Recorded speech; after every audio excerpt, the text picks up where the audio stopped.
Hi guys, and welcome back to our YouTube channel. In today's video, I'm going to be reacting to BOXBOX's topics or BOXBOX's discussions about being a Twitch streamer. If you guys don't play League, you may not know who BOXBOX is, but BOXBOX is a legendary League content creator very known for being cracked at Riven. They recently have been streaming a lot of TFT, but also they've been making some content creation videos on their TikTok page where they're discussing things about being a streamer and content creator.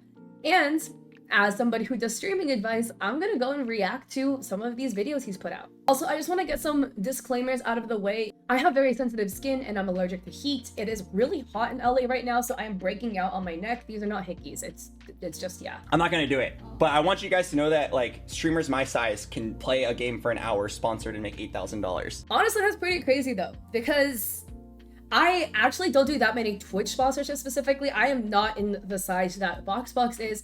He's definitely a huge creator, but $8,000 for a 1 hour live stream is absolutely insane. I have a feeling this probably is something related to some of those like gambling crypto type things. Most typical games, as far as I've seen, do not pay that much for a 1 hour of stream. Maybe if you're on like that level of size, but that's generally like a too good to be true type situation. Back then, some dude came up to me and was like, "Hey Albert, you've been averaging 10,000 viewers lately. I'm 18 years old in this moment. How would you like to play this game, this very popular online game, and we'll give you $300 an hour?" And then I was like, oh my god, $300 an hour. The concept of making more than minimum wage was still very new to me. I'm like, holy shit, yes! Wow. $300 for playing a game when you average 10,000 viewers? Honestly, this is the biggest thing, right? Like, BOXBOX was a streamer that was, getting 10,000 average viewers or more. But at the time, he really didn't know anything about the streamer economics. He didn't know how much he could charge for a sponsorship, and he got really taken advantage of. This is something that happens with streamers, like, even the biggest streamers like BOXBOX has this happen to them. A lot of very large streamers don't know how to monetize their channels. They don't know how they can go and take these 10,000 viewers and actually turn it into something profitable for them. So if you find that you're a streamer that kind of feels like that, you feel like you're at a place where you definitely could be monetizing, but you don't know where to go, I have a lot of videos that could possibly help you out, honestly. Just go on YouTube. There's a lot of other videos and content creators who are talking about very similar topics as well. But you can definitely monetize your channels, and you don't need 10,000 viewers. You can make money with a lot less average viewer counts. I average 100 average viewers right now, and I was getting like stream sponsorships even when I was way smaller, before I was partnered. And what I found out was I was actually getting paid like $2,000 an hour, but the guy was pocketing $1,700 an hour. I played it for 40 hours. I made a dude like $50,000 or something. Oh my god, that's insane. Part of me wants to be like, is that even legal? But the thing is, I know that's actually legal. That is so unethical. And that's honestly really sad to find out that, oh, you got scammed out of that much money. I feel really bad for him. I mean, this definitely is a learning experience, and he definitely is way better off now. You have to make mistakes to go learn from it, and this definitely was a mistake that it sounds like he learned from, but you can also learn from other people's mistakes. So again, if you guys are content creators, learn from Albert's mistake. $300 when you're averaging 10,000 viewers is insanely low. That is ridiculously low. But even beyond that, a lot of streamers, like a lot of companies, know that content creators don't know their worth. So they take advantage of it by lowballing the living hell out of these creators. Albert got massively lowballed, but I've seen so many other TikTokers, people who are like even almost at 1 million followers on TikTok with really good average views, and they're getting offered like $70 for a video, like $50 for a video, and they'll take it because they don't know any better. They simply don't know how to negotiate for themselves, and they don't know that that is actually a really, really low rate, and that the company is saving so much money by working with you. I was like the 4th biggest League of Legends streamer. Once I passed Darius, I grabbed a red marker. I like tried to pass I'm a cutie pie. I never did. I have more viewers than him now, but mostly because he like kind of took it easy. It's not a job to me. It's a ruthless competition where I understand that only the top 0.1% can succeed. So like, how dare I ever take this position for granted? That is a big negative side effect of being a streamer. And I've talked about this many, many times. Also, sorry, one of my nails literally fell off while I was filming this video, so we're looking a little busted out. But a big problem that I have with Twitch, or a huge reason as to why streaming is really bad for your mental health. Open up Twitch. What do you see on the sidebar? Everyone you follow. A lot of these people are just large content creators you like watching. A lot of these people are your friends that are also streamers. So every single day when you open up this app, and you need to open it up every day because this is your job, or you probably open it close to every single day. Right when you open it, you see your friends who they may be your friends, but in the deepest parts of your heart, you feel like, oh, but no matter if they're friends or not, they still technically are kind of your competition. Even though it's not like that, but it feels like that sometimes. And you see, oh, you open up and your friend is doing really well, and you're really happy for them because they're your friend and you want them to succeed. But on the other side, you can't help but kind of feel, oh, but what about me? And why isn't that me? And every single day you open up the app, if your friend has been popping off recently, you're so happy for them, but you're also reminded of their success and you're constantly comparing them to yourself. BOXBOX talked about this right here in this video, and it's so true. It's really tough on your mental health. It's a really, really competitive space, and it really has you looking at numbers all the time. And when you're live too, you see that viewer count go up and down. Please hide your viewer count first off. You don't need to be looking at that. But still, like, you kind of get a gauge of how chat is doing depending on how many people are talking, etc. And it can definitely increase or lower your mood greatly if you have chat popping off, or if nobody is talking in your stream and you're like, oh, what am I doing wrong? You're getting that lifetime feedback, and that can really hurt your mental health over the long run. Twitch has over 1 million streamers, like 75% of them with 0 viewers, 95% of them with less than 10 viewers. If you can even hold 20 viewers, you are in the top like 0.5% of Yeah, I will say though, if you're at like 20 viewers, even if you're at 5, like 2 viewers, 3 viewers, be proud of yourself. If you're at like 3 viewers, you're already in the top 20% of Twitch. You're doing really well. But Twitch is such a hard space to go and succeed in. It's so difficult. If you want to know the actual number of viewers you need to hold to maintain a lifestyle without relying on rich donators, it's about 500. Okay, so I actually already made a TikTok talkie about this, but I'm going to talk about it again here. I agree and disagree with BOXBOX, and I will say, like, Albert has really great takes for stuff. Yes, it's true that if you are content creating and you're trying to build an income off of Twitch alone, 500 viewers to about 1,000 is kind of where you need to be at, to where Twitch will solely sustain you. Like, you don't have anything else. You don't content create on other social media. You have no YouTube revenue, none of that. Literally, your sole income pretty much comes from Twitch. Then yeah, that's about the size you need to be at. However, I will say that most content creators do not fall in that space. Most content creators do have a presence on other social media, and they have other ways to monetize besides just subs off Twitch and donos. And I will say, I really don't like the idea of being very reliant on Twitch, and I don't recommend that because it makes you reliant on the generosity of your community.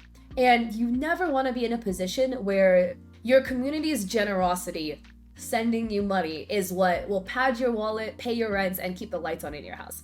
Really don't recommend you ever in a position like that, because it is a very, very vulnerable position to be in, and it is very stressful. Personally, I think monetizing off of sponsors is definitely a way better play, because you're monetizing off of what you are doing with companies specifically. So there is no emotions of a viewer. There is no public perception does play into it, but as long as you aren't doing something really off, it doesn't matter. You're also not necessarily competing directly with other streamers and content creators. So while making money off sponsorships is still unstable, it is better, in my opinion, than just people's generosity. I really will say, don't put all of your eggs in one basket. Like, the TikTok basket is very volatile.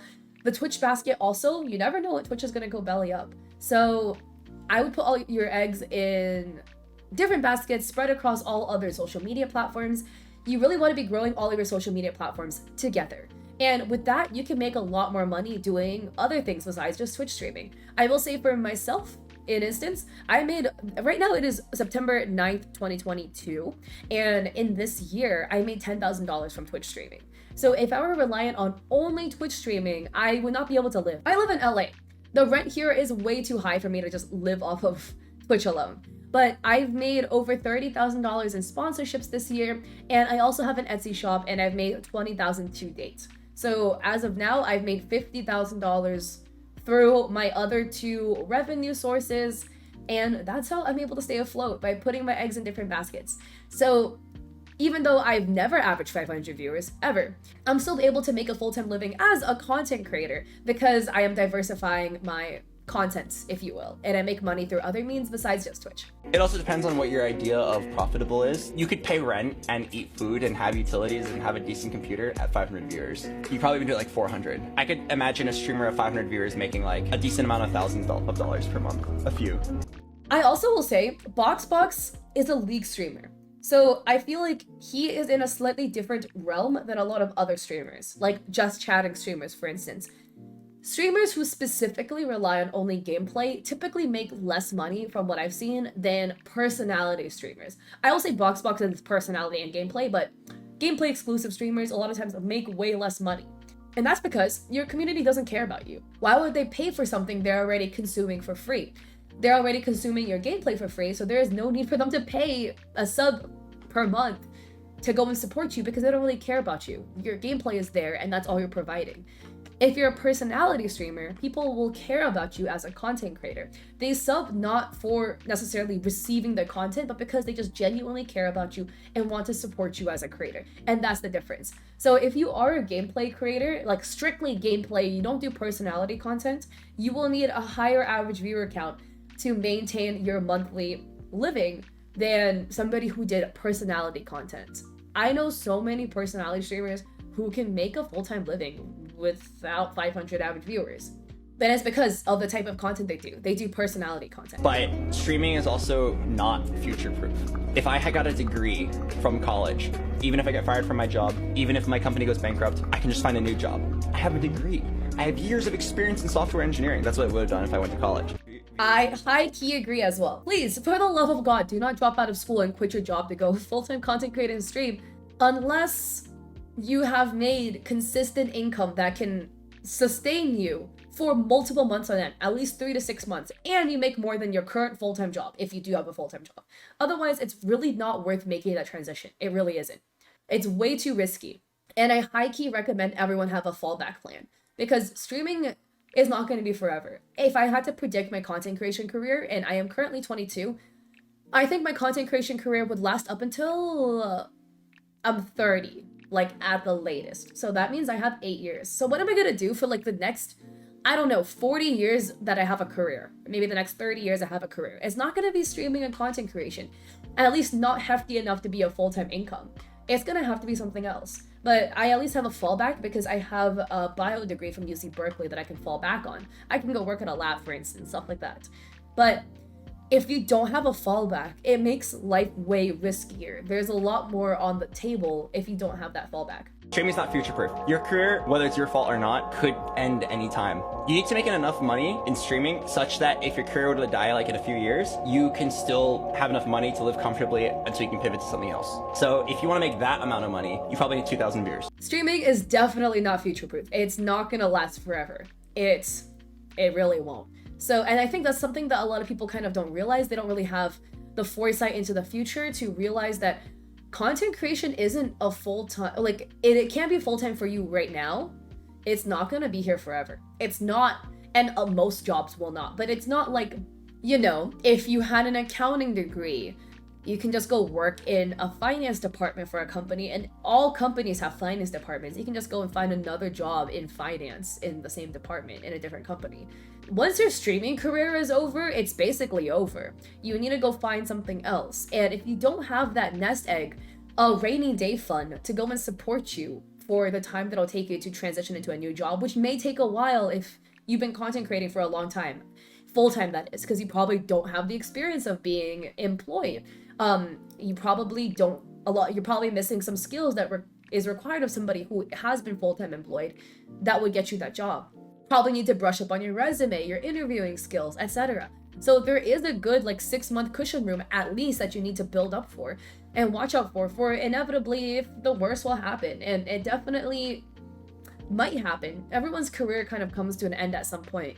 And if you don't have enough money to go tide you over, you're gonna be in a really tricky spot.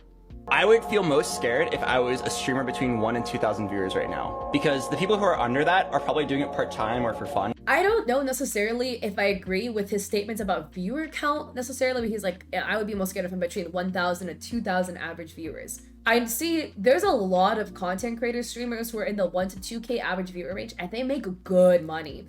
And I don't know how much they're also spending their money on, but assuming that you didn't have massive lifestyle inflation kind of creep into your life, you should be able to sustain off of that income because it's good money, unless you're completely blowing it all the time.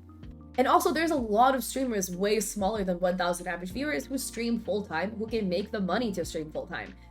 I honestly would be scared if I were in their position rather than if I were into 1 to 2,000 average viewer range. I still believe that people around that size still make good money as long as they aren't being stupid with their spending or just irresponsible with their spending. But people who are around like a couple hundred average viewers who are doing it full-time, we definitely make decent money, but it is not really enough to pad a rainy day fund for when this career path will inevitably end. I personally have a full-time job that also provides me with health insurance and stuff like that, so I don't really have to worry about that. But if I were doing this full-time, and I did not have a full-time job, I would be quite scared, to be honest. But yeah, let me know what you guys thought of this video. I think BOXBOX has some really good takes here, but definitely you gotta take into account the fact that he's probably approaching this with the lens of somebody who knows a lot of gameplay streamers and who just has been in the industry for a very long time streaming League and TFT. Whereas, like, I guess the perspective that I'm coming from, although I haven't been in the industry as long as he has, is from more just chatting personality content rather than gameplay specific content. So we might have different takes on this, but let me know your thoughts. I'd love to hear it down below. If you like this video, I'd appreciate it if you liked and subscribed. I'd also appreciate it if you go and check me out on Ko-fi. I have a lot of free resources for streamers and content creators and on Etsy. And I hope to catch you guys in my streams because I do streams Mondays, Wednesdays, and Saturdays at 7 p.m. PST. So I hope to catch you guys there or in another video. Peace.